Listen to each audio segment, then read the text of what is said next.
Saya mau bertanya Ustaz, apakah dosa-dosa yang pernah kita lakukan, mungkin antum yang lakukan, saya tidak ikutan.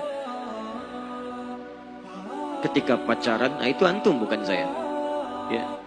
Bisa terhapus dengan pernikahan atau ada amalan lain yang harus dilaksanakan. Taib. Semua persoalan yang terkait dengan hubungan-hubungan dosa, maka itu bisa digugurkan dengan dua hal. Pertama, kalau dosanya ringan, maka bisa diselesaikan dengan istighfar. Astagfirullah, astagfirullah. Makanya amalan-amalan seperti sholat disebutkan dalam hadis itu bisa menggugurkan dosa-dosa kecil. As-salawatu ila as-salawat, wal jumu'atu ila al-jumu'ah, wa ramadan ila ramadan kaffaratun lima bainahunna. Sholat satu ke sholat yang lainnya, Jumat ke Jumat dan Ramadan ke Ramadan itu bisa menggugurkan dosa-dosa di antara keduanya. Jadi kalau Anda sholat subuh, kemudian sholat zuhur, maka dosa-dosa antara subuh dengan zuhur yang kecil-kecil itu hilang ketika Anda menunaikan sholat zuhur. Bukankah dalam sholat ada istighfar? Subhanakallahumma bihamdika Allahumma ighfirli. Allahumma ba'id baini wa baina khatayaya kama ba'adta bainal masyriqi wal maghrib. Allahumma naqqini minal khataya kama yunaqqa thawbul abyadu minad danas. Ketika Anda membacakan kalimat itu digugurkan dosa-dosa kecilnya. Makanya kenapa Anda dipaksa untuk sholat? Supaya Anda dihilangkan dosanya oleh Allah. Dua, dosa-dosa yang hilang dengan taubat. Dan taubat itu dibagi dua bagian. Ada taubat dengan penyesalan langsung terhubung dengan Allah. Ada taubat yang berlanjut pada amalan. Contoh, taubat yang langsung bermohon ampunan kepada Allah. Anda pernah meninggalkan sholat. Anda pernah misalnya maaf ya jauh dari Allah Subhanahu wa taala dengan maksiat hubungan langsung dengan Allah.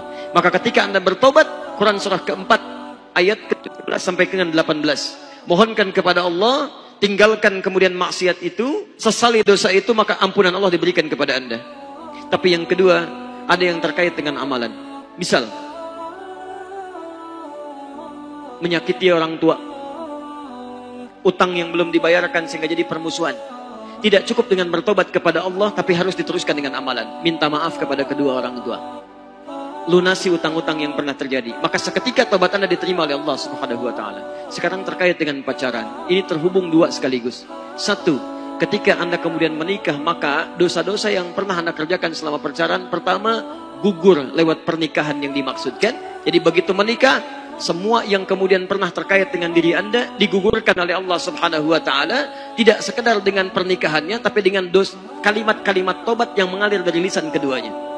Satu, dengan pernikahan yang haram menjadi halal, yang tadinya nggak boleh halal, halal, halal.